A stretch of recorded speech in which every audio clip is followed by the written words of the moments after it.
The very beginning of this week's Torah portion in Genesis, as well as the end, offer a classic definition of what we mean in Judaism by the word faith.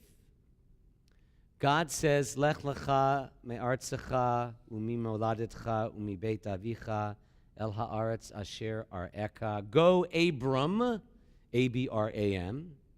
Get up out of your country, away from familiar territory, away from your family's house, to the land that I will show you. And I will make of you a great nation, and I will make your name great, and you shall be a blessing. And then the text continues, Vayelech Avram ka'asher diber elav Adonai. And Abraham went as God had commanded him. He didn't ask why he should go.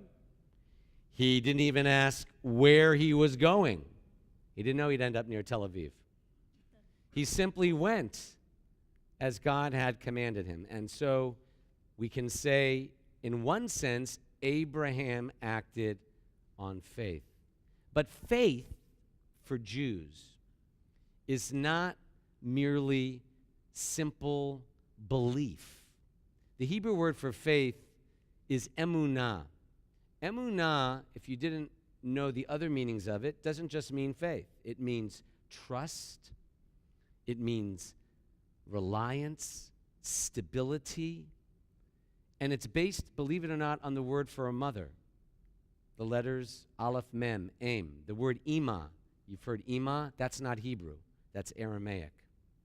The root of the biblical word for faith, stability, and trust is the word for a mom, a parent. So Abraham's act of faith was an act of trust, as a good parent would teach by example, believing that somehow things will be all right, that God will see me through, Abraham. But there's a problem. Abraham is chosen as the founder of the Jewish people because of his faith. But a few verses later, when Abe and Sarah go down to Egypt because of a famine in the land, he lies about his relationship with Sarah. He denies that it's his wife. The great medieval commentator Nachmanides refers to Abraham's conduct as a great sin. So I know we have a Superman exhibit upstairs. You got to see it. It was created by Jews, the character of Superman. But we don't have a superhero in Abraham. We have a complex portrait of our ancestor. His initial display of extraordinary faith in heeding the command of God, followed by a display of something not so good. The less than flattering narratives about Abraham, Judaism teaches, are as significant as the honorable ones because they teach a key Jewish idea. Contrary to the popular saying, opportunity knocks only once, Judaism suggests something different. In school, business, at home, even here within our wonderful synagogue, unlimited opportunities are available to make the world a little better than the way we found it. Sunday's Mitzvah Day offers 49 opportunities this Sunday alone. Betsy Saslowski of the Temple Trustees oversees this Team Read, where dozens of temple members are mentoring and tutoring kids who need help. And there's also Team Garden, which involves dozens of temple members, Sharon being one of the main farmers, harvesting after growing vegetables in huge beds, garden beds out back. We harvest for the Mid-South Food Bank to feed the needy of Memphis. Every day is a new opportunity to make a difference, even after a setback or a mistake. But in Judaism, no person is condemned for mistakes we make. We all fall short. As my childhood piano teacher used to say, practice hard this week. but know that you will still make mistakes at next week's lesson. Just don't make the same ones. Abraham goes on to be revered, as we know in Jewish literature, as the first Jew. Sarah, the first woman who's a Jew. But he keeps making mistakes and rebounding. He makes a mistake banishing Hagar, his maidservant, and Ishmael. He banishes them out of the house for no good reason. But then, what does he become? The model for social justice, the next chapter or so, in demanding that God act according to God's own rules by not destroying good people with the wicked in Sodom and Gomorrah. He basically challenges God, and God agrees that God is wrong. Abraham, despite his flaws, will inaugurate Judaism as the record of man's eternal protest against the pain and suffering of a confusing world. Despite his mistakes and the uncertainty of what will happen now, he heard the words, go, lech, don't be afraid. And like Abraham and like every human being, we all make mistakes. At least I do.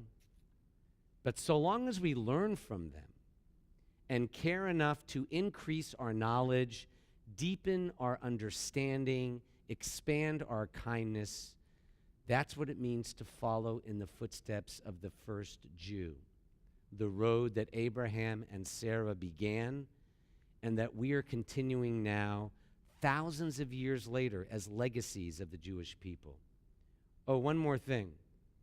In case you didn't notice when you read this week's Torah portion, God will make two promises to Abraham if Abraham agrees to enter what God says will be an eternal covenant for all time between God and the Jewish people.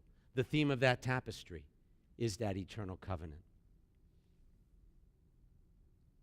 By living a life of mitzvah, these are the demands on God makes of us. Are you willing to live a life of mitzvah and accept your responsibility and obligation as a Jew to make the world a better place? We said yes, Abraham and Sarah. God makes two promises. And the promises for agreeing are not straight A's and good health. God doesn't say, if you follow these Jewish guideposts for living and do the right thing, that you're going to be shielded from pain and illness and hurt and loss. So what does God promise? It's very interesting. What God promises in entering what is called a Brit Olam, an everlasting covenant, Ledorotam, throughout the ages, we get two things from God. God promises a spiritual homeland for the Jewish people, which is what makes the modern state of Israel, however the borders are decided, because in the Bible they really vary.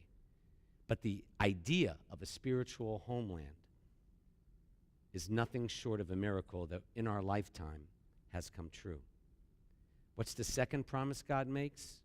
When he changes Abram to Abraham, which means father of a great people. The second promise is that through it all, God says, through everything you go through, the happy and the sad, the sorrows and the simchas, every age and stage of life, through it all, God says, I'm going to make you this promise. I will be with you through it all. In the meantime, God says to Abraham, don't be afraid, go. Interestingly, the Torah doesn't say that God then tells Abraham to count his blessings or to share his blessings. That's a given. We should all count our blessings and share them. But no, what does God say instead? Be a blessing. Veye bracha. And that remains our calling as Jews and as people of faith, to be a blessing to everyone we possibly can. And let us say,